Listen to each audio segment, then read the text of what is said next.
All right. Hi, Martha. How are you?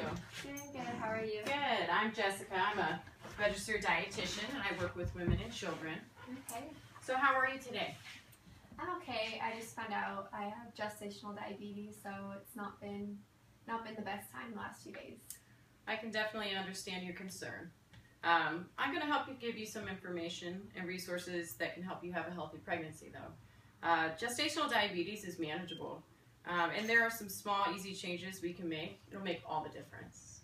Great. I've been really feeling overwhelmed by all the talk of what I can't eat. I mean, I'm hungry all the time, so now that I have to stop eating so much food, I feel like I'm going to starve to death. Actually, Martha, you don't need to stop eating as much food at all.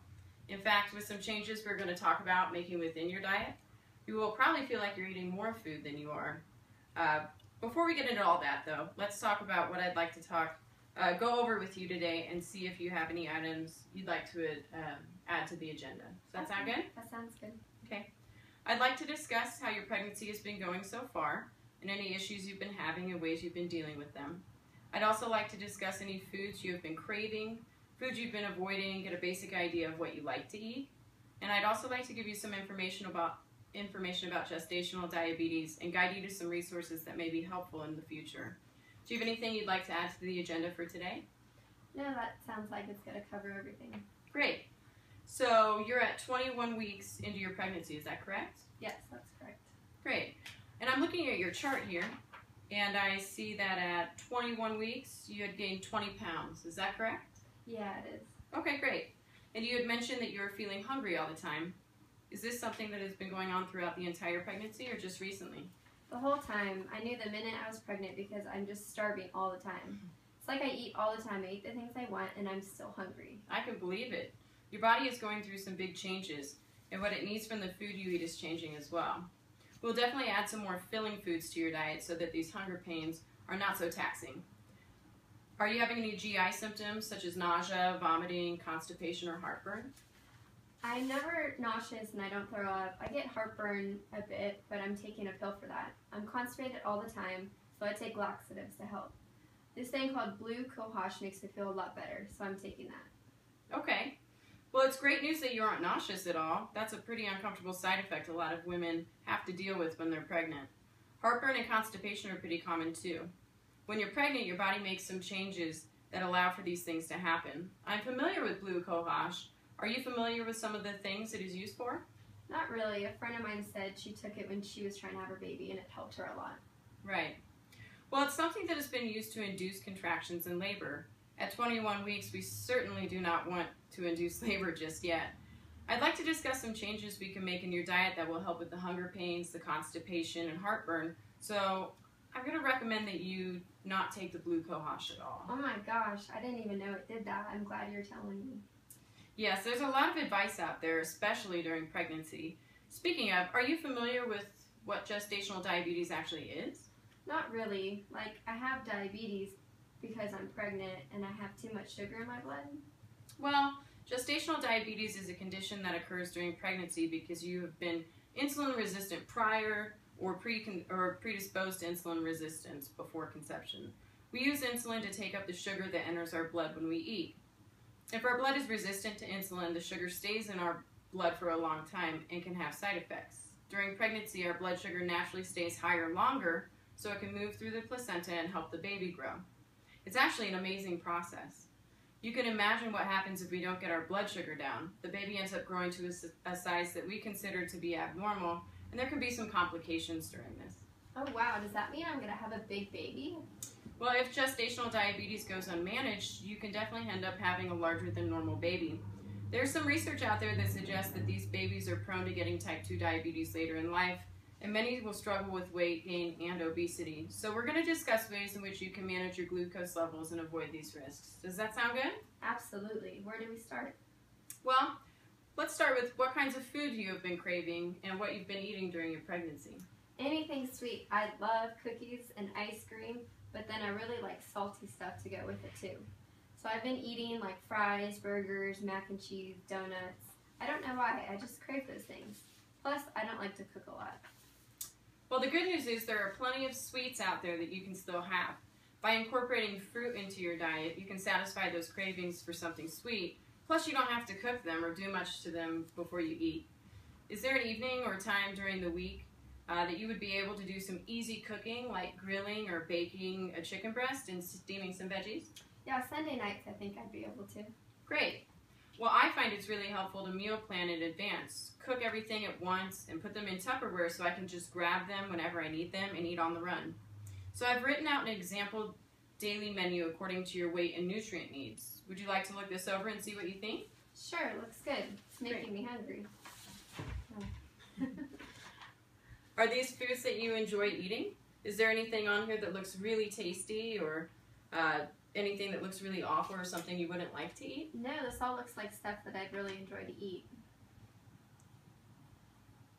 Well, Well, I love cookies and chocolate. I can't believe they're on this menu. I also like sandwiches because they're easy and they fill me up. And I love mac and cheese. I usually don't put veggies in there, but it's something I could definitely try. absolutely. We don't need to cut out all the foods that you love. We can just modify them in small ways so that you get to eat what you want and still stay within a healthy range of sugar and calories. Yeah, I think I could do this. You think it could help my heartburn and constipation too? Well, one way we can help you avoid heartburn is to eat throughout the entire day. I've incorporated a lot of snacks in between every meal, and that will definitely help.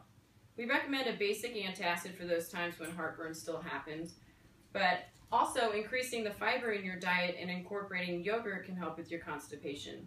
I'm also recommending that you try to drink a lot more water throughout the day. This will help with the constipation and the pregnancy overall. Okay, I can do that. Is there anything else I should be eating? Well, there are a lot of great foods out there that provide your baby with some really important things. Sometimes it is not easy to get them all through the food we eat, so I really recommend a multivitamin. There are some pretty serious risks associated with not getting enough nutrients, especially folate, iodine, sodium, calcium, and vitamin D. It sounds like a long list, but if you take one vitamin a day, you can avoid all the side effects. I've printed off some information about these nutrients. Oh, thank you. Yeah, it includes what happens if you don't get enough of them and how a multivitamin can help. Another thing I've printed off for you over here is take home is a chart on maternal weight gain. So here, Okay. it's an easy way for you to plot how much weight you're gaining throughout the pregnancy and whether it is in a range that we consider healthy. I've currently mapped your weight gain out right here. Okay, I see. Oh wow, I didn't know I was gaining that much weight. The doctor said I should slow down, but I had no idea. Am I going to be able to still have a healthy baby? Absolutely. With the changes that we are making in your diet, you'll not only be able to manage your blood sugar, but I've mapped out some calorie ranges for you to stay in too. This includes the ice cream and macaroni and cheese that you were eating before, so don't worry about that. Oh wow, okay, I think I can do this. You absolutely can do this. Another way that we can help to manage some of these things is throughout exercise. Would you be able to take a 30-minute walk, maybe like 5 days a week? I can walk, but I can't run. No need to run. If you take a 30-minute walk 3 to 5 times a week, it would really help us to keep you and the baby in healthy ranges of weight gain and blood sugar. Yeah, I can manage 3 minutes of walking a day. Great. Another way we can help keep things on track is for you to keep a diary. I've brought an extra notebook here, and right there on the front page are some tips for how to keep the journal going. As you can see here, I'd like for you to log what and when you eat throughout the day, and try to include portion sizes and physical activity that you participate in, how much water you are drinking, and include what time you take your multivitamin. Also, note any time you have heartburn, constipation, or hunger pains. That way, next time when we meet, we can adjust your menus and try to prevent any uncomfortable symptoms that you may have. One last thing I'd like to see in your journal is your blood sugar measure before and after eating. Do you have any questions over the journal? No, I think you've covered it all. Thank you. Okay, great. So just to recap what we've gone over today, we've discussed how your pregnancy has been going so far in terms of weight gain, things causing you any discomfort, and foods you've been craving. We have discussed not taking the blue cohosh, but beginning to take a multivitamin. We have discussed exercising 3 to 5 times a week and small modifications to your daily diet that you feel are feasible changes. We have discussed meal prepping on Sunday nights and keeping a food journal including symptoms, exercise, and water intake. And we have discussed the risks of having a baby after uncontrolled gestational diabetes, as well as any risks of nutrient deficiencies within the diet. I've given you a maternal weight gain chart, so you can map your weight. There's some informational pamphlets there too on nutrition and gestational diabetes. And don't forget your food journal to take home too. Does that sound like what we have covered so far? Yes. Wow, I didn't even feel like we went over so much stuff. I came here thinking you were just going to tell me what I can't eat. This is not nearly as bad as I thought it was going to be. It is a truly manageable situation, Martha, and I'm so happy to hear that we have addressed some of your concerns.